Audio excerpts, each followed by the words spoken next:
नमस्कार, मैं हूं पिनास त्यागी। आप देख रहे हैं तहकीकात। Drugs cartel Mexico, America, Latin America, Europe, Africa. अब तक आपको लगता था ये सब बहुत दूर की बातें हैं, हमें इससे क्या लेना देना। लेकिन अब इन्हें इग्नोर करने का टाइम चला गया है, क्योंकि खतरा सर के ऊपर आ चुका है। अपने बच्चों को बचा लीजिए, क्योंकि खबर ही कुछ ऐसी है, खतरा ही कुछ इतना बड़ा है। दिल्ली से सटे ग्रेटर नोएडा में ड्रग्स की फैक्ट्री लगा दी जाती है, जिसमें मैक्सिको के ड्रग्स कार्टेल ने पैसे इन्वेस्ट किए। इस ड्रग्स फैक्ट्री में बना ड्रग अगर आपके बच्चे तक पहुंचा तो समझिए सब कुछ तबाह हो जाएगा। हमारी आज की तहकीकात का एक एक सेकंड बहुत ध्यान से देखिएगा, क्योंकि जब इस तहकीकात को देखेंगे तभी आप समझेंगे कि यह खतरा कितना बड़ा है।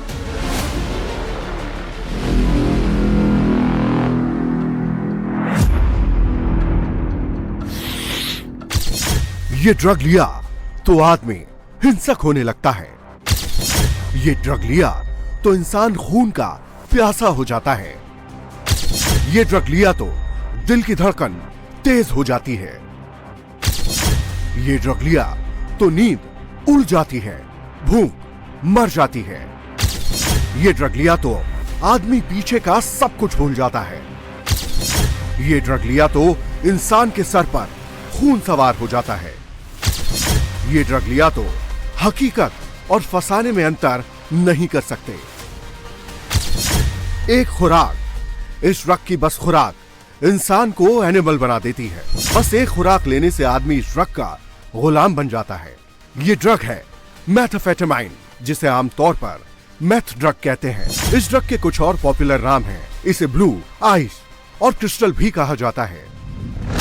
अकेले अमेरिका में हर साल 70,000 से ज्यादा लोग इस ड्रग के ओवरडोज से मरते जाती थी, जिसमें पाकिस्तानी, अफगानी और ईरानी ड्रग तस्कर पकड़े जाते थे। लेकिन अब खेल बदल गया है। खेल के नियम बदल गए हैं। गुजरात के गांधीनगर और अमरेली, मध्य प्रदेश में भोपाल के बगरौदा इंडस्ट्रियल एरिया और राजस्थान में सिरोही और जोधपुर ग्रामीण के ओसिया में सिंथेटिक ड्रग की फैक्ट्री पकड़ी गई। इन पांचों फैक्ट्रियों में मैफेड्रोन या एमडी ड्रग बनाया जा रहा था, मगर दिल्ली के पास जो ड्रग लैब मिली वहां खतरनाक मेथाम्फेटामाइन या मेथ ड्रग कुक किया जा रहा था। ग्रेटर नोएडा के कसाना में यह है मैथ लैब। बाहर से देखें तो कसाना इंडस्ट्रियल एरिया की एक मामूली सी बिल्डिंग लगती है, लेकिन इसके अंदर ड्रग बनाने का पूरा सामान मौजूद है। जानते हैं इस मैथ लैब की कैपेसिटी कितनी है? 10,000 किलो हर महीना। अब हिसाब लगाकर देख लीजिए, 1 ग्राम मैथ ड्रग का एक डोज 10 लोगों को जानवर बना सकता है, तो 10,000 किलो ड्रग कितने लोगों को हिंसक बना देता? 10 करोड़ लोगों को। और इतना प्रोडक्शन तो यहां हर महीने होता था। भारत में मैथ ड्रग का लैब पहली बार पकड़ा गया। पहली बार हिंदुस्तान में इंटरनेशनल ड्रग का इतना बड़ा मॉड्यूल पकड़ा गया। ग्रेटर नोएडा के कासना में मैथ लैब के अंदर मैक्सिको के ड्रग कार्टेल सीजेएनजी का नाम सामने आया। सीजेएनजी कार्टेल के एक मेंबर को भी गिरफ्तार किया गया। सीजेएनजी इतना खतरनाक ड्रग कार्टेल है, इसके रास्ते में जो भी आता है उसे खत्म कर दिया जाता है। सीजेएनजी ने मैक्सिको में सैकड़ों पुलिस वालों को मारा है, साथ ही ड्रग तस्करी में रोड़ा बनने वाले सैकड़ों दूसरे लोग भी मार दिए गए हैं। सीजेएनजी ने जिस पर भी पैसा लगाया, अगर वो इधर उधर हुआ तो उसकी भी हत्या कर दी गई है।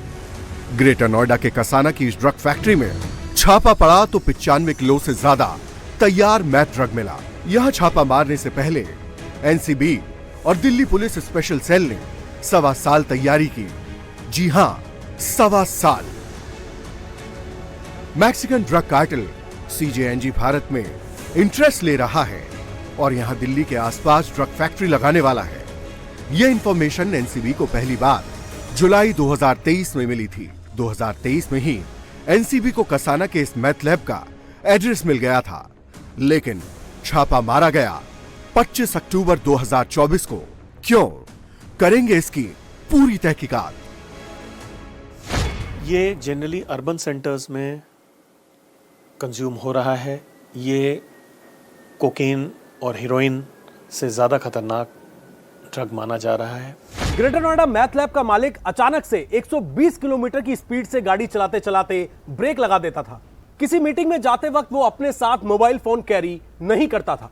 उसने ड्रग बनाने की फैक्ट्री लगाई, लेकिन फैक्ट्री के मेन एंट्रेंस पर ड्रग बनाने का कोई इक्विपमेंट नहीं लगाया। अपनी ही बिल्डिंग के पार्किंग एरिया में उसने एल शेप में प्रोडक्शन यूनिट बनाई, लेकिन उसकी सारी की सारी चालाकी धरी की धरी रह गई। यहाँ पे आके बनाने में उनका खतरा कम हो जाता है। मैक्सिको से या साउथ अमेरिका से ड्रग को लेकर यहाँ तक आना, सारे चैनल्स को पार करना, एक रिस्क इन्वॉल्व होता है। हाल ही में ऐसा भी नोटिस में आया है कि न्यूजीलैंड और ऑस्ट्रेलिया में इसकी खपत बहुत ज़्यादा है और प्राइजेस बहुत ज़्यादा हैं। तो इस संभावना से भी इनकार नहीं किया जा सकता कि आने वाले समय में ये लोग वहाँ भी एक्सपोर्ट करते। ड्रग फैक्ट्री में तिहाड़ जेल का एक जेलर क्या कर रहा था? कसाना मैथ लैब का मॉड्यूल अगर ना पकड़ा जाता तो क्या होता? कितनी जिंदगियां अंधेरे में खो जाती, कितने नौजवान इंसान से जानवर बन जाते। होगी पूरी पड़ताल, तो चलिए शुरू करते हैं तहकीकात। J-36 करीब 1.25 साल पहले एनसीबी को बस यही जानकारी मिली थी, इसके आगे पीछे कुछ भी नहीं। ग्रेटर नोएडा में जब इस पते पर खोजबीन शुरू की गई, वहां पर जांच की गई, तो कोई भी संदिग्ध गतिविधि नहीं मिली, कोई हलचल नहीं। दरअसल ये एक वीरान पड़ी हुई फैक्ट्री का एड्रेस था। लेकिन कुछ ही दिनों में यहां कुछ कुछ होने लगा। चीन और कोरिया से सामान आने लगा, मैक्सिको से एक्सपर्ट आने लगे। फैक्ट्री का गेट रात के अंधेरे में खुलता था और फिर अंदर से बंद कर लिया जाता था। फैक्ट्री में 2-3 लोग ही आते थे और यही 2-3 लोग फैक्ट्री का पूरा कामकाज देखते थे। फैक्ट्री में प्रोडक्शन भी रोज रोज नहीं होता था, लेकिन फिर भी करोड़ों का सामान बनकर तैयार हो जाता था। आखिर कैसे और कौन थे ये लोग? हमने इसकी भी पूरी तहकीकात की।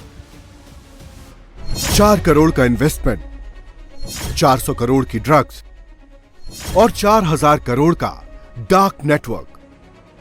दिल्ली के एकदम पास ग्रेटर नोएडा के कासना में बनाई गई ये ड्रग फैक्ट्री देखने में एकदम मामूली फैक्ट्री लगती है। एक मिक्सचर प्लांट, एक छोटा बॉयलर, एक टेम्परेचर कंट्रोलर, एक कूलिंग यूनिट, बर्फ से ड्राई करने का जुगाड़, एग्जॉस्ट पाइप और बोरियों और कुछ ड्रमों में भरे केमिकल। किसी भी केमिकल फैक्ट्री के लिए ये सब नॉर्मल चीजें हैं। बाहर से शटर उठाकर देखे तो यहां हो रहे कारोबार के बारे में कुछ भी पता नहीं चलता, लेकिन अंदर से देखने पर यहां का काला कारोबार बेपर्दा होने लगता है। इस ड्रग फैक्ट्री को लगाने में दुनिया के सबसे खतरनाक ड्रग कार्टेल CJNG का हाथ है। CJNG ये नाम सुनकर ही नार्कोटिक्स और सिक्योरिटी एजेंसियों के कान खड़े हो गए। CJNG यानी कार्टेल जलिस्को न्यूएवा जनरेशन मैक्सिको का सबसे डेडली ड्रग कार्टेल है। इनके पास अपनी कमांडो यूनिट, बख्तरबंद गाड़ियां और पेट्रोलिंग यूनिट है। जो भी इनके रास्ते में आता है उसे मार दिया जाता है। मैक्सिको में इस कार्टेल ने 100 से ज्यादा पुलिस वालों और नार्कोटिक्स अफसरों की हत्या की है। गोली मार देना, चाकू से गर्दन रेत देना, हाथ पैर काटकर फेंक देना, हथौड़ा मारकर सिर फोड़ देना। CJNG ड्रग कार्टेल टॉर्चर कर मारने के ये सारे तरीके अपनाता है। CJNG अब तक मैक्सिको के अंदर ही सिंथेटिक ड्रग बना रहा था। पहली बार CJNG ने भारतीयों के साथ मिलकर भारत में मैथ लैब स्टैब्लिश करने का अटेम्प्ट किया। ग्रेटर नोएडा के कासना का ये मैथ लैब CJNG ने डिजाइन कराया। CJNG का एक सीनियर मेंबर यहां बनने वाले ड्रग का क्वालिटी कंट्रोल करता। NCB और दिल्ली पुलिस स्पेशल सेल ने यहां रेड मारी तो CJNG कार्टेल का एक सीनियर मेंबर भी गिरफ्तार हुआ। इस केस में कुल 5 गिरफ्तारियां हुई। दिल्ली का ड्रग कारोबारी अमित, तिहाड़ जेल का वार्डन नवीन, मुंबई का केमिकल एक्सपर्ट परब, दिल्ली के रजौरी गार्डन का एक सप्लायर और CJNG कार्टेल का सीनियर मेंबर जिसका निकनेम है बनी।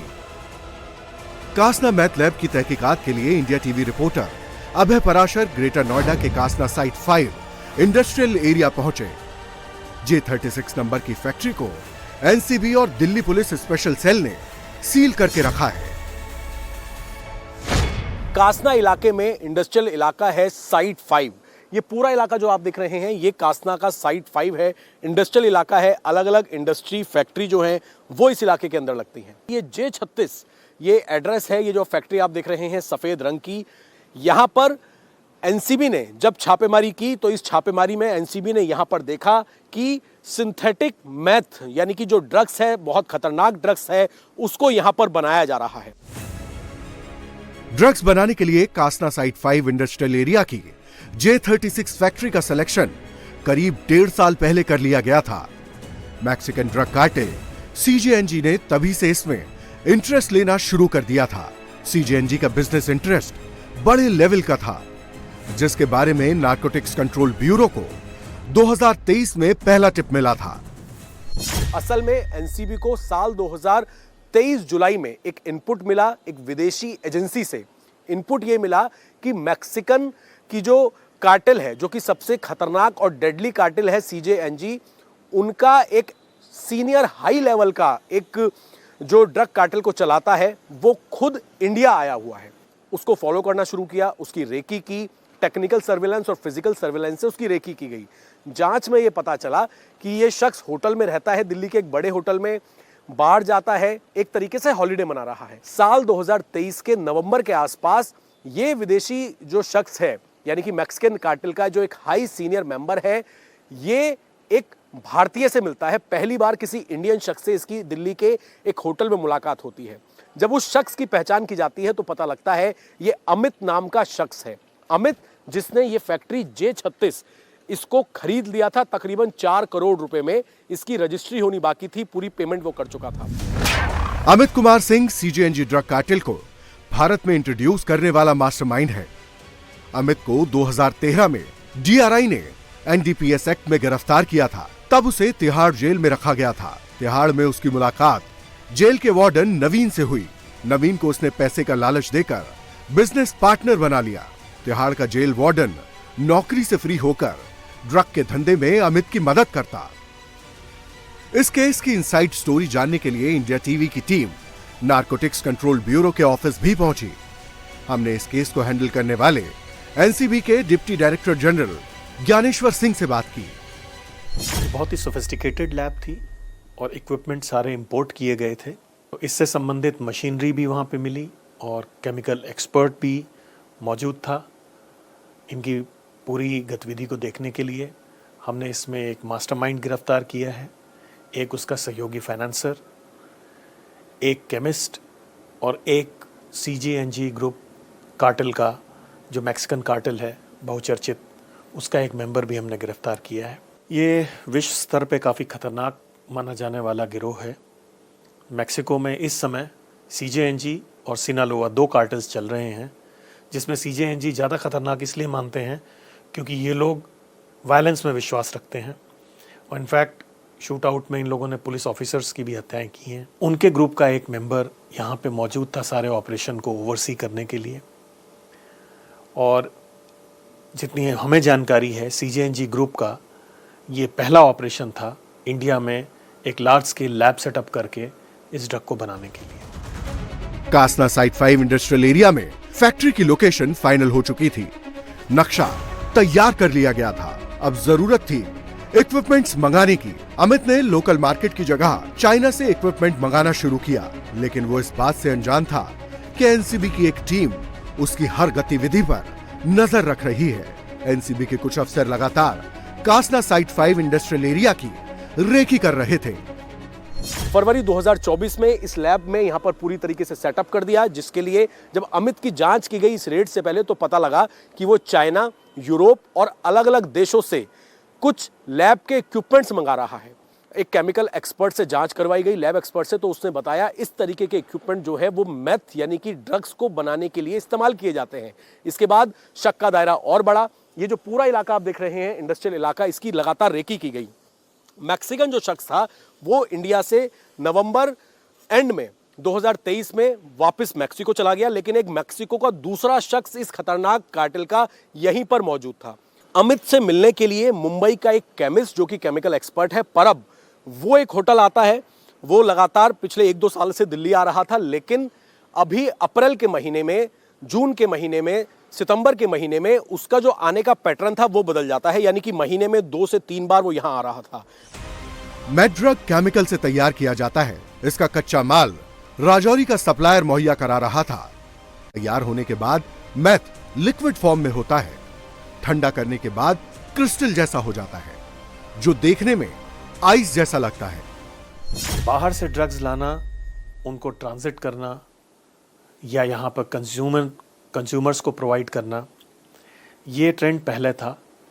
अब धीरे धीरे क्लैंडस्टाइन लेबोरेटरीज का ट्रेंड चल पड़ा है, जिसमें तरह तरह के ड्रग्स जैसे मेफेड्रॉन, मेथाम्फेटामिन जैसे ड्रग्स यहाँ पर रॉ मटेरियल प्रोक्योर करके यहीं पे बना के यहीं लोगों को दे रहे हैं और कुछ बाहर की कंट्रीज़ में भी एक्सपोर्ट कर रहे हैं। तो इस तरह का ट्रेंड आया है और चूँकि नो हाउ यहाँ के लोगों को नहीं है, तो नो हाउ प्रोवाइड करने के लिए कार्टेल्स के मेंबर आते हैं, उनसे जुड़े हुए कुछ केमिस्ट होते हैं जो कि इसको ओवरसी करते हैं। कार्टेल का एक मेंबर और भी पहले इसमें आ चुका है और ये दूसरा मेंबर था जिसको हमने गिरफ्तार किया है। कासना के इस मैथ लैब में अप्रैल 2024 से ही मैथ ड्रग कुक होने लगा था, इसलिए मुंबई का केमिकल एक्सपर्ट परब बार बार दिल्ली आने लगा। इस फैक्ट्री में ड्रग बनाने का काम रात के अंधेरे में होता था। परब जब भी दिल्ली आता तो अपना मोबाइल फोन होटल में छोड़कर ही निकलता था। लोकेशन ट्रेस से बचने के लिए अमित भी ऐसा ही करता था। अमित खुद दिल्ली के होटल से परब को पिक करता। दोनों रात में कासना के मैथ लैब साइट पर आते। ड्रग बनाने के दिन तिहाड़ जेल का वार्डन नवीन भी मैथ लैब आ जाता। ड्रग बन जाने के बाद सीजेएनजी का मेंबर उसका क्वालिटी टेस्ट करता। अमित के बारे में यह भी कहा जाता है कि वो पहले भी गिरफ्तार हो चुका है, तो उसे हमेशा शक रहता था कि उसको कोई फॉलो कर रहा है, इसीलिए उसको जहां जाना होता था वो अलग अलग डायरेक्शन में गाड़ी को घुमाता था। चलती गाड़ी को, तेज स्पीड गाड़ी को अचानक से रोक देता था, साइड में खड़ा कर देता था। अमित मोबाइल फोन अपने साथ लेकर किसी भी मीटिंग में नहीं जाता था, यानी कि जब वो यहां पर आता था उसका मोबाइल फोन होता था उसके घर पर, ताकि उसकी लोकेशन को कोई ट्रेस ना कर सके। इसी तरीके से बाकी के लोग भी यही काम करते थे। दिल्ली के होटल में रह रहा सीजेएनजी का मेंबर बनी और दिल्ली का ड्रग कारोबारी अमित फोन पर बात नहीं करते थे। वो सेशन, विकर, ज़ेंगी और बॉटिम जैसी कम पॉपुलर सोशल मीडिया ऐप का इस्तेमाल करते। इन सोशल मीडिया ऐप्स पर कॉलर की पहचान नंबर से नहीं बल्कि किसी आईडी से होती है। व्हाट्सएप और टेलीग्राम जैसी ऐप्स के मुकाबले भारतीय एजेंसियां ऐसी ऐप्स पर कम निगाह रखती हैं। आजकल अपराधी सारे शातिर हो गए हैं और वो टेक्नोलॉजी का इस्तेमाल करते हैं, एनोनिमिटी रखते हैं, आपस में भी एक दूसरे के बारे में बहुत ज़्यादा जानकारी नहीं होती है। तमाम सारे सोशल मीडिया प्लेटफॉर्म्स और वीआईपी नेटवर्क के जरिए आपस में बातचीत करते हैं। तो इनके सेटअप को अंदर तक जानना और इनको रंगे हाथों पकड़ना एक अपने आप में बहुत बड़ी चुनौती थी। तो जिसमें हमें एक्टिवली करीब 8 महीने का सर्विलेंस रखना पड़ा, जिसमें टेक्निकल सर्विलेंस और फिजिकल सर्विलेंस हमारी टीम ने किया। और इस सारे ऑपरेशन में दिल्ली पुलिस के स्पेशल सेल ने भी हमारा साथ दिया, उनकी भी बहुत अहम भूमिका रही। Greater Noida math lab setup करने में एक और चालाकी की गई। ड्रग्स प्रोडक्शन यूनिट फैक्ट्री की मेन बिल्डिंग में ना बनाकर एल शेप के गलियारे में लगाई गई, ताकि किसी को शक ना हो। वहां कंक्रीट की छत नहीं है बल्कि टीन शेड करके रखा गया। शटर हटाकर देखने पर बिल्डिंग के अंदर ऐसा कुछ भी नहीं दिखता जिससे ड्रग बनाने का शक हो। इन लोगों ने ये चालाकी की हुई थी कि अगर बाहर से रेकी के दौरान जब भी कोई भी जांच एजेंसी अगर देखती थी तो सामने जो आपको शटर दिखाई दे रहा है वो शटर दिखाई देता था। अगर शटर उठा भी होगा तो भी अंदर किसी भी तरीके का कोई सामान नहीं था। अब आपको बताते हैं कि एनसीबी और दिल्ली पुलिस स्पेशल सेल ने कासना मैथ लैब पर छापा मारने का फैसला कब और कैसे किया। 24 अक्टूबर को केमिकल एक्सपर्ट परब मुंबई से दिल्ली आया। 27 अक्टूबर को परब को ट्रेन से वापस मुंबई जाना था। एनसीबी को पता चला कि 24, 25 और 26 को ड्रग बनाया जाएगा। 24 अक्टूबर की रात को अमित ने होटल से परब को पिक किया। एनसीबी की टीम दोनों का पीछा करना छोड़ सीधे J36 पहुंच जाती है। 24 अक्टूबर को एनसीबी मैथ लैब पर छापा नहीं मारती। 25 अक्टूबर को भी अमित और परब J36 मैथ लैब आते हैं, लेकिन उस दिन एनसीबी कुछ अलग हरकत नोटिस करती है। 25 अक्टूबर की रात फैक्ट्री से वापस आकर परब फौरन मुंबई की फ्लाइट बुक कराता है। Amit greater Noida Kasna industrial area में कुछ टेम्पो वालों से बात करता है। अमित को शक हो गया था कि पुलिस ने उसे ट्रेस कर लिया है। वो जल्दी से जल्दी लैब को डिसमेंटल कर वहां का सामान हटाना चाहता था। टेम्पो वालों से बात करके अमित जैसे ही फैक्ट्री पहुंचता है वैसे ही रेड शुरू हो जाती है। 25 अक्टूबर रात 10:30 बजे एनसीबी और दिल्ली पुलिस स्पेशल सेल की टीम मैथ लैब के अंदर घुसती है। रेड के दौरान यहां अमित कुमार सिंह, तिहाड़ जेल का वार्डन नवीन मिलता है। परब को होटल से एयरपोर्ट जाते समय अरेस्ट किया जाता है। सीजेएनजी कार्टेल के मेंबर बनी को अलग से गिरफ्तार किया जाता है। अमित की निशानदेही पर रजौरी गार्डन के सप्लायर को भी पकड़ा जाता है। जहां पर ये आप फिलहाल जीना देख रहे हैं, इस जीने के पास एक आपको मिक्सचर दिखाई देगा। काफी बड़ा मिक्सचर यहां पर लगाया हुआ है और इस जीने के साथ ये आप जो पाइप देख रहे हैं ये एग्जॉस्ट है, यानी कि जो भी अंदर केमिकल बनता था उसकी दुर्गंध बाहर की तरफ आती थी, जो एक खाली प्लॉट है। पूरी गैलरी जो है काफी लंबी ये गैलरी है, शुरुआत से लेके एंड तक। जहां पर ये टीन शेड लगे हुए हैं, यहां पर इन्होंने अलग अलग तरीके के इक्विपमेंट्स लगाए हुए थे, जहां पर मेथ को कुक किया जाता था, यानी कि बनाया जाता था। ग्रेटर नोएडा की इस ड्रग फैक्ट्री में अमित ने अपने गांव और आसपास जैसे बुलंदशहर और खुर्जा के लड़कों को काम पर रखा था। अमित ने उनको बताया था कि दवाई बनाने का सेटअप लगाया है, अगर सैंपल पास हो गया तो यहाँ दवाई बनाई जाएगी। गार्ड, वर्कर सब इसी तरह के थे, जिनको इस बात का इल्म भी नहीं था कि आखिर यहाँ हो क्या रहा है। खतरा इस तरीके का भी था कि आप लोग जब वहां पर अंदर पहुंचे, आपकी टीम ने वहां पर छापेमारी की, तो वो हमला भी आप लोगों के ऊपर कर सकते थे, एनसीबी के ऊपर। क्या उस तरीके के हथियार या ऐसी चीजें थी उनके पास? हथियार उनके पास तो नहीं बरामद हुआ है, लेकिन बाद में हाउस सर्च में एक जगह से हथियार बरामद हुआ है, मास्टरमाइंड के घर से। और हम लोग इस संभावना से इनकार नहीं कर सकते हैं, किसी भी ऑपरेशन में जाते हैं तो ये जोखिम तो हमारे आदमियों को उठाना पड़ता है। तो हम और दिल्ली पुलिस पूरी तरीके से तैयार थे इस जोखिम को उठाने के लिए, और हम लोग पूरी सावधानी से और तैयारी से गए थे। एनसीबी ने 180 करोड़ के तैयार ड्रग्स और करोड़ों रुपए के केमिकल को जब्त कर लिया है, लेकिन खतरनाक खेल तो अभी शुरू हुआ है। मैक्सिकन ड्रग कार्टेल सीजेएनजी को इंडिया का मार्केट दिख रहा है, उसका एक मेंबर पकड़ा गया है।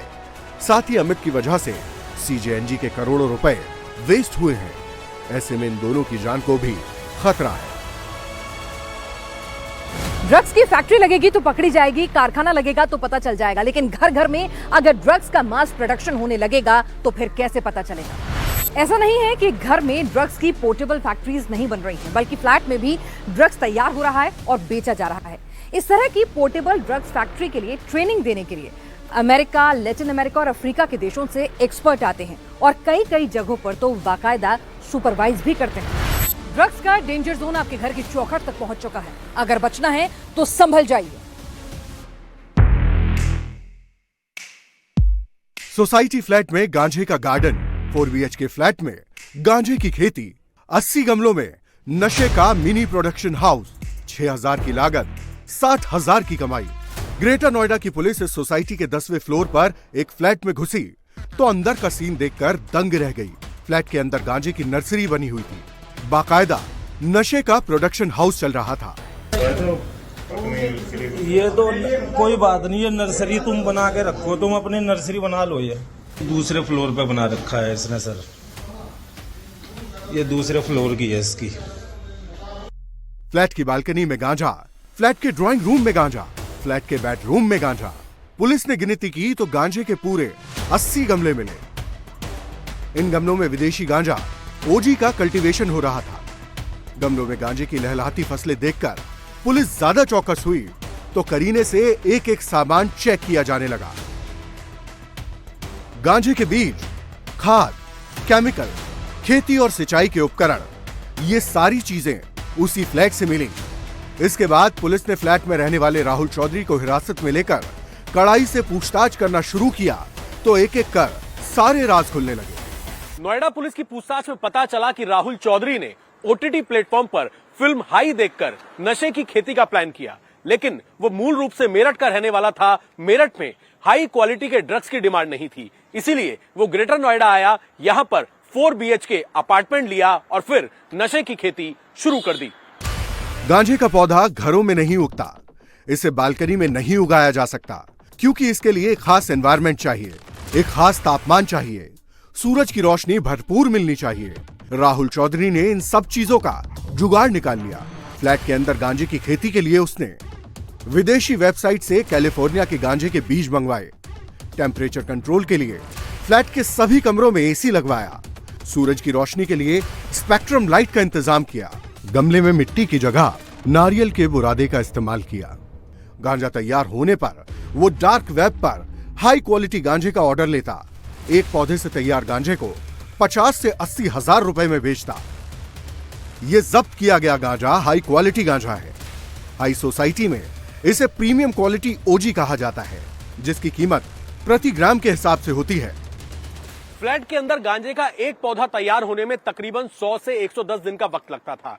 एक पौधे को तैयार करने में लगभग 5 से 6 हजार रुपए का खर्चा आता था और फिर एक पौधे से तकरीबन 40 ग्राम कैनाबिस बिट्स मिलता था, जिसको डार्क वेब पर तकरीबन 50 से 60 हजार रुपए में राहुल चौधरी बेच दिया करता था। यानी कि लागत से तकरीबन 10 गुना ज्यादा कमाई होती थी और इसी लालच ने राहुल चौधरी को हवालात पहुंचा दिया। ग्रेटर नोएडा की इस हाई प्रोफाइल सोसाइटी में रहने वाले लोगों को शक भी नहीं हुआ कि उनके अपार्टमेंट में मंगाए जा रहे गमले और नारियल के बरूदे गांजे की खेती के लिए हैं। उन्होंने यही समझा था कि ये सब फूलों के पौधे लगाने के लिए हैं। पकड़े जाने तक राहुल चौधरी 20 गांजे के पौधे तैयार कर उनको 12 लाख रुपए में बेच चुका था। ऑन डिमांड उसने 80 गमलों में गांजे का पौधा लगाकर रखा था। पुलिस ने यहाँ छापा मारा तो कुल 50 लाख से ज्यादा का सामान मिला। अब ग्रेटर नोएडा की पुलिस गांजे की इस खेती का अगला पिछला सारा हिसाब निकाल रही है। इसने एक ओजी प्लांट की फार्मिंग का सेटअप अपने फ्लैट में, जो कि बीटा में एक सोसाइटी है, वहाँ पे पेनोरमा सोसाइटी है, वहाँ पे सेटअप कर रखा था। ये ओजी प्लांट जो होता है, इससे वीड जो है एक्सट्रैक्ट होता है। इसने ये जो इसके सीड्स हैं, ये एक सीड्समैन करके एक वेबसाइट है जो कि एक फॉरेन बेस्ड कंपनी है, उससे मंगाता था पेपल के थ्रू पेमेंट करके। उसके बाद उन सीड्स को अपने ही फ्लैट में इंडोर में फार्म करता था। उसके लिए इसने पूरा सेटअप खाद का, पेस्टिसाइड्स, इंसेक्टिसाइड्स, वाटरिंग का पूरा बना रखा था। एसी भी इस तरह से सेट कर रखा था कि जो एम्बिएंट टेम्परेचर है ओजी प्लांट के ग्रो होने का, वो वहाँ पे सेटअप रहे।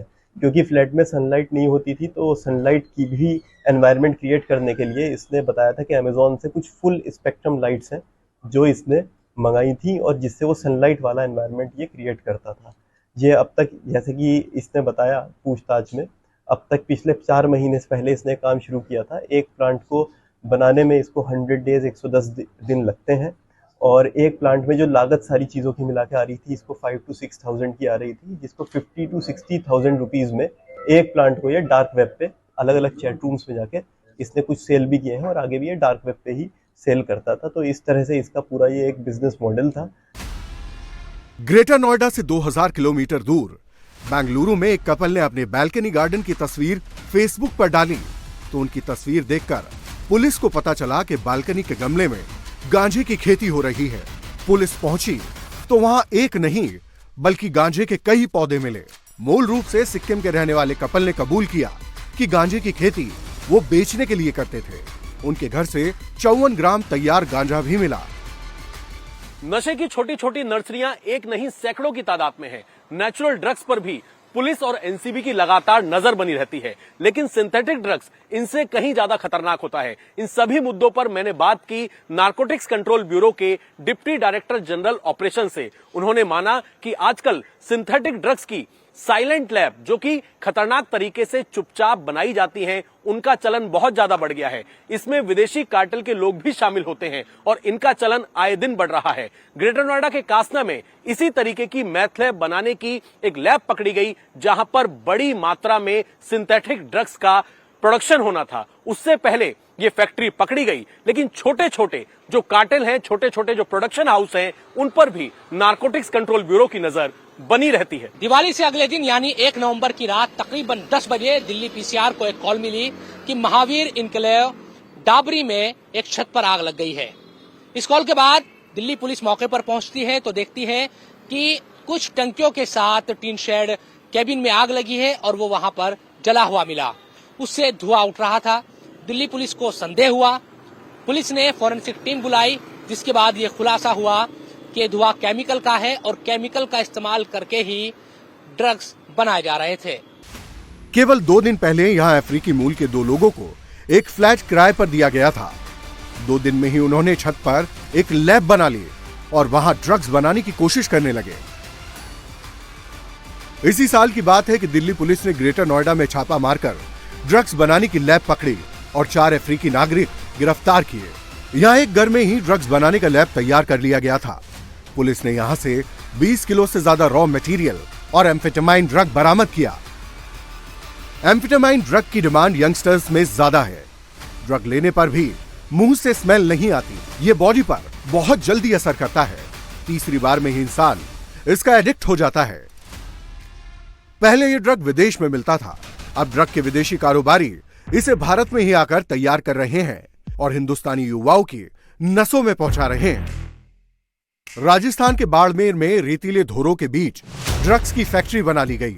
राजस्थान की पुलिस ने एक स्पेशल इंफॉर्मेशन पर यहां छापा मारा तो सिंथेटिक ड्रग बनाने का काला धंधा चल रहा था। यहां ड्रग्स बनाने की मशीनरी, केमिकल और अन्य सामान भी मिले। जानते हैं ऐसा क्यों हो रहा है? देश के अंदर ही सिंथेटिक ड्रग बनाने का रिस्क क्यों लिया जा रहा है? क्योंकि विदेश से ड्रग्स को भारत में लाने में इससे ज्यादा रिस्क है। एनसीबी, नेवी, कोस्ट गार्ड और गुजरात पुलिस एक खास अभियान चला रही है। इसका नाम है ऑपरेशन सागर मंथन। यह ऑपरेशन बीच समुद्र में चलाया जाता है। ऑपरेशन सागर मंथन के तहत अब तक 3,400 किलो नार्कोटिक्स ड्रग बरामद किया गया है। 3 अलग अलग मामलों में 11 ईरानी और 14 पाकिस्तानी नागरिक पकड़े गए हैं। इसी हफ्ते भारतीय समुद्री सीमा के अंदर 700 किलोग्राम मैथ ड्रग्स बरामद किया गया। एनसीबी, नेवी और गुजरात एटीएस ने सागर मंथन के तहत जॉइंट ऑपरेशन किया। इस ऑपरेशन में 8 विदेशी नागरिक पकड़े गए, जिनका कहना है कि वो ईरान के हैं। अभी हाल ही में हम लोगों ने भोपाल में एक ऑपरेशन किया जिसमें 4 व्यक्तियों की गिरफ्तारी हुई है। वहाँ पे 907 किलो मेफेड्रॉन बना रहे थे जो बरामद हुई है वहाँ से, और भारी मात्रा में केमिकल्स मिले हैं। तो मेफेड्रॉन की क्लैंडस्टाइन लैब वहाँ पर मिली है। इसके अलावा गुजरात और राजस्थान में मेफेड्रॉन की 4 लैब्स हम लोगों ने बर्स्ट की हैं और इन चारों लैब्स में संबंधित 9 व्यक्तियों की गिरफ्तारी हुई है। तो ये जितनी भी लैब्स थी, पिछली 5 लैब्स मेफेड्रॉन की थी, ये वाली लैब जो कासना की है ये मैथ की है। मेफेड्रॉन की लैब और जो मैथ है, इन दोनों ड्रग्स में अगर आप थोड़ा सा हमें अंतर समझा सकें। ये दोनों अलग अलग ड्रग्स हैं, दोनों ही सिंथेटिक ड्रग हैं, दोनों ही खतरनाक हैं, जानलेवा हैं। मेरी अपील है कि ड्रग किसी भी किस्म का हो वो खतरनाक है। से यस टू लाइफ, से नो टू ड्रग्स। खतरा कम करने और मुनाफा बढ़ाने के लिए ही नशे के सौदागर हिंदुस्तान में ही सिंथेटिक ड्रग के लैब बना रहे हैं। ग्रेटर नोएडा के कासना में पहली बार ऐसा हुआ कि मैक्सिको के ड्रग कार्टेल सीजेएनजी ने ड्रग फैक्ट्री लगाने के लिए अपना एक्सपर्ट मेंबर भेज दिया। गुजरात के गांधीनगर में सिंथेटिक ड्रग फैक्ट्री मिली। इसी तरह की ड्रग फैक्ट्री गुजरात के अमरेली और राजस्थान के सिरोही और ओसिया में भी चल रही थी। इन ड्रग फैक्ट्रियों में मैफेड्रॉन या एमडी ड्रग बनाई जाती थी, जिसे आम बोलचाल में रेव पार्टी ड्रग या म्याऊ म्याऊ भी कहा जाता है। गांधीनगर, अमरेली, सिरोही और ओसिया की ड्रग फैक्ट्री का आपस में लिंक था। एक एक 2-2 कमरों में बनी इन छोटी छोटी फैक्ट्रियों में 300 करोड़ के ड्रग पकड़े गए। ग्रेटर नोएडा के कासना से पहले भोपाल के बगरौदा इंडस्ट्रियल एरिया में एक बड़ी फैक्ट्री पकड़ी गई थी। वहां से करीब 2000 करोड़ रुपए का एमडी ड्रग मिला था। कासना की ड्रग फैक्ट्री का कुक मैक्सिको और मुंबई का था, जबकि भोपाल की ड्रग फैक्ट्री का कुक सानियाल बाने महाराष्ट्र का रहने वाला था। ड्रग्स की दुनिया में सिंथेटिक ड्रग बनाने वाले को कुक कहा जाता है। ये कुक खाना बनाने वाला कुक नहीं होता, बल्कि इस कुक का काम ड्रग्स को कुक करना होता है। असल में अलग अलग केमिकल से सिंथेटिक ड्रग बनाने का फॉर्मूला ही सबसे बड़ी चीज होती है। कौन सा केमिकल मिलाना है, कितना केमिकल मिलाना है, कितने टेम्परेचर पर मिलाना है, एक केमिकल तैयार होने के बाद उसमें कौन सा केमिकल ऐड करना है ताकि सिंथेटिक ड्रग तैयार हो सके। ये काम हर कोई नहीं कर सकता, इसके लिए किसी एक्सपर्ट की जरूरत होती है। एक्सपर्ट ही सिंथेटिक ड्रग अलग अलग केमिकल मिलाकर बना सकता है और इसी बात के पैसे मिलते हैं। शहर के बीचों बीच ड्रग की ऐसी फैक्ट्री बनाने वाले मास्टरमाइंड के माइंड में क्या पकता है, इसे एनसीबी ने ट्रेस किया। नॉर्मली ये लोग भीड़ भाड़ वाली जगहों को नहीं चुनते हैं, सुनसान जगह पे लैब्स रखते हैं या इंडस्ट्रियल एरिया में रखते हैं जहाँ पे शक ना हो या स्मेल से किसी को शक ना हो, ऐसी जगहों पे रखते हैं। और मैंने जैसा कि बताया कि क्विक मनी के मोटिव से ये लोग काम करते हैं। मेफेड्रॉन बनाने के लिए ऑफ द शेल्फ बहुत सारे ड्रग्स अवेलेबल हैं, तो उनके जरिए ये लोग मेफेड्रॉन बना रहे थे। जो प्रतिबंधित नहीं है, इसका मतलब? जी, नॉर्मल केमिकल्स हैं जो ऑफ द शेल्फ हैं, प्रतिबंधित नहीं है, उनकी मदद से मेफेड्रॉन ये लोग बना रहे थे। ड्रग एक ऐसा सब्जेक्ट है जो डिबेट का टॉपिक नहीं बनता। ड्रग्स पर पॉलिटिकल डिबेट शून्य के बराबर होती है। जब भी कोई पार्टी ड्रग पर कुछ बोलती है तो उसका बयान विरोधी पार्टियों की टांग खिंचाई तक सीमित रह जाता है। लेकिन एक राज्य की सरकार है जिसने इस मामले में प्रोएक्टिव रोल निभाया है, वो है गुजरात। राजस्थान और मध्य प्रदेश में बनी सिंथेटिक ड्रग फैक्ट्री का भांडा फोड़ने में गुजरात एटीएस का बहुत बड़ा हाथ रहा है। ड्रग्स कंट्रोल में गुजरात पुलिस के एंटी टेरर स्क्वाड का लोहा एनसी भी मानती है। ये कैसे होता है, इसके पीछे का पॉलिटिकल मैंडेट कितना मजबूत है, ये हमने गुजरात के गृह मंत्री से पूछा। मॉडस ऑपरेंडी हम सबके सामने आई और ये मॉडस ऑपरेंडी थी केमिकल फैक्ट्रीज का उपयोग करना। केमिकल फैक्ट्रीज में अलग अलग प्रकार के 4-5 केमिकल्स को इकट्ठा करके उसको लैब के माध्यम से सिंथेटिक ड्रग्स बनाने का एक नया मॉडस ऑपरेंडी हमारे सामने आया। साउथ गुजरात एक केमिकल का बहुत बड़ा हब है। ये लोग एक ही फैक्ट्री के अंदर सभी केमिकल्स को इकट्ठा नहीं करते हैं। अलग अलग फैक्ट्रीज में जो केमिकल का प्रोडक्शन होता है वो केमिकल के प्रोडक्शन को अलग अलग कंपनी के नाम से प्रोक्योर करते हैं और वो प्रोक्योर करने के बाद उसको एक छोटी सी लैब में छोटे छोटे घरों में एवं फैक्ट्रीज में खुद 2-4 लोग बैठ के वो केमिकल्स को मिक्स करते हैं और वो केमिकल को मिक्स करने के बाद एक सिंथेटिक ड्रग्स के रूप में तैयार करने के बाद ये लोग बेचते हैं। सही तौर पे हमने उसके पीछे भी जंग छेड़ी। इतना ही नहीं, गुजरात एटीएस ने इसमें बहुत ही महत्वपूर्ण योगदान दिया है, चाहे वो गुजरात में हो, चाहे वो मुंबई में हो, चाहे मध्य प्रदेश में हो। सभी जगह जाके इस प्रकार की फैक्ट्रीज को सेंट्रल एजेंसीज एवं स्टेट एजेंसीज के साथ मिलके हमने इसमें सफलतापूर्वक ऑपरेशंस को अंजाम दिए है और उसमें बड़ी सफलता भी। ये सच है कि ड्रग्स की सबसे बड़ी बड़ी फैक्ट्रियां गुजरात में ही मिली हैं, लेकिन ये भी सच है कि सबसे मजबूत एक्शन भी गुजरात में ही हुआ है। दिल्ली में एक बार फिर करोड़ों का ड्रग्स पकड़ा गया है। एनसीबी ने 82 किलो फाइन क्वालिटी की कोकीन बरामद की है। दिल्ली से ऑस्ट्रेलिया भेजा जा रहा है ये ड्रग्स 900 करोड़ रुपए से भी ज्यादा का था। इस केस में लोकेश चोपड़ा और अवधेश यादव नाम के 2 लोगों को गिरफ्तार किया गया है। कहा जा रहा है कि इस ड्रग्स रैकेट का मास्टरमाइंड दुबई में बैठा हुआ दिल्ली का बड़ा हवाला कारोबारी है। कोकीन सबसे महंगा ड्रग है। सिंथेटिक मेथ इसके मुकाबले बेहद सस्ता पड़ता है, लेकिन मेथ में खतरा बहुत ज्यादा है। क्यों, देखिए इस रिपोर्ट में।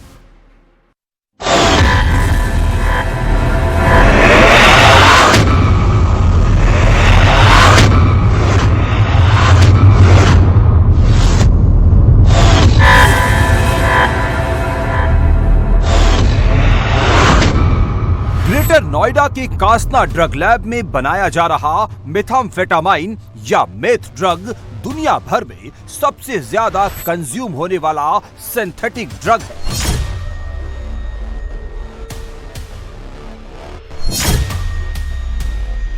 United Nations office on drugs and crime यानी UNODC की रिपोर्ट के मुताबिक अमेरिका मेथ ड्रग का सबसे बड़ा मार्केट है। यूरोप में सिंथेटिक ड्रग की खपत कम है।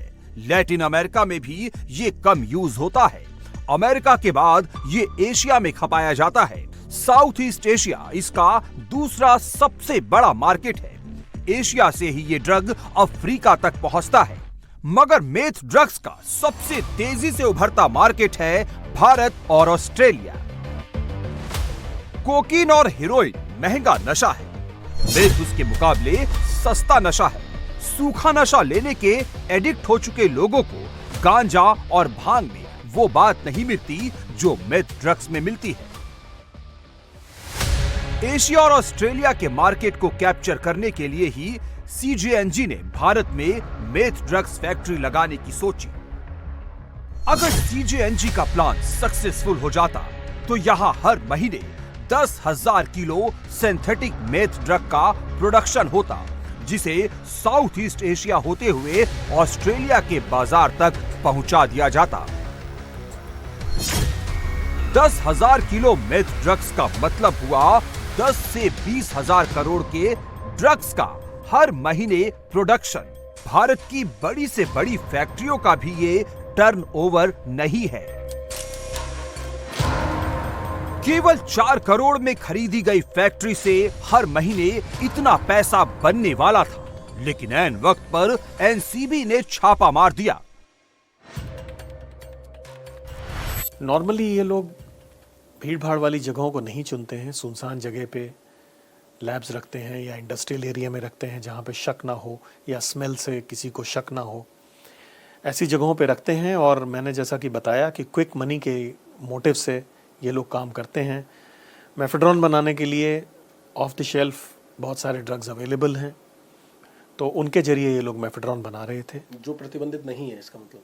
जी, नॉर्मल केमिकल्स हैं जो ऑफ द शेल्फ हैं, प्रतिबंधित नहीं हैं, उनकी मदद से मेफेड्रोन ये लोग बना रहे थे। अप्रैल महीने में वाराणसी एसटीएफ और ठाणे पुलिस क्राइम ब्रांच ने वाराणसी और आजमगढ़ में ज्वाइंट ऑपरेशन करके एक मोबाइल दुकान से 20 करोड़ का मेथ ड्रग्स पकड़ा था। उस ऑपरेशन में 6 गिरफ्तारियां भी हुई थी। पता चला कि hot air oven, jar, magnetic लेपर, मिनी मिक्सर और स्टिरर रॉड का इस्तेमाल करके ये लोग ड्रग्स बना रहे थे। आजमगढ़ मॉड्यूल का मेथ ड्रग केवल 8.5 लाख रुपए किलो के हिसाब से बिकता था, क्योंकि उसकी क्वालिटी घटिया थी। कासना मेथ लैब का ड्रग महंगे रेट वाला था, क्योंकि इसे कंट्रोल एनवायरनमेंट में मैक्सिकन कुक और मुंबई के केमिकल एक्सपर्ट की निगरानी में बनाया जाता था। दिल्ली के ड्रग कारोबारी अमित कुमार सिंह को अंदाजा भी नहीं था कि वो कितने बड़े ड्रग कार्टेल के हाथों की कठपुतली बन रहा है। सीजेएनजी ने दिल्ली के ड्रग कारोबारी अमित कुमार सिंह के कंधे पर रखकर मेथ ड्रग्स वाली बंदूक चलाई। एनसीबी और दिल्ली पुलिस स्पेशल सेल ने सीजेएनजी का निशाना फेल कर दिया। मेथ ड्रग लैब का भांडा फूट गया, आरोपी पकड़े गए, जेल भेज दिए गए। अब आपको कुछ बातें सीजेएनजी के बारे में बताते हैं। सीजेएनजी मैक्सिको का नया ड्रग कार्टेल है, लेकिन सबसे डेडली ड्रग कार्टेल है।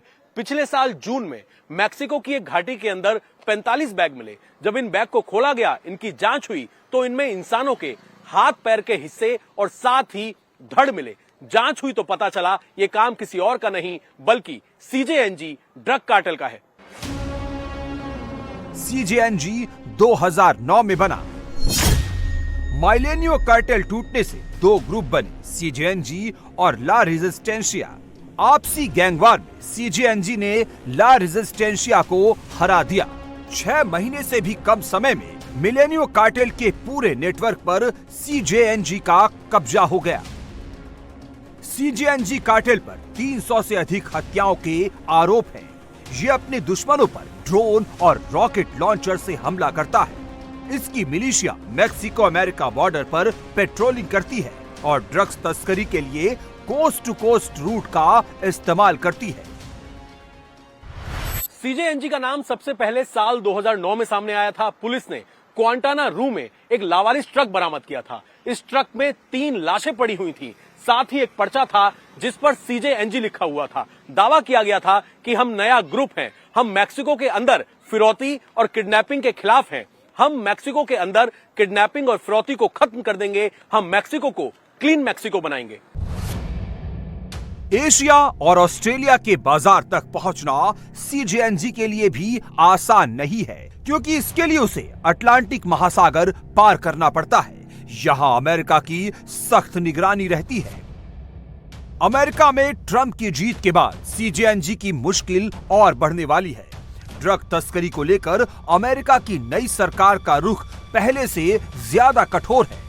सीजेएनजी ने भारत में बिजनेस रूट खोजा, मगर यहां भी उसे फेल कर दिया गया।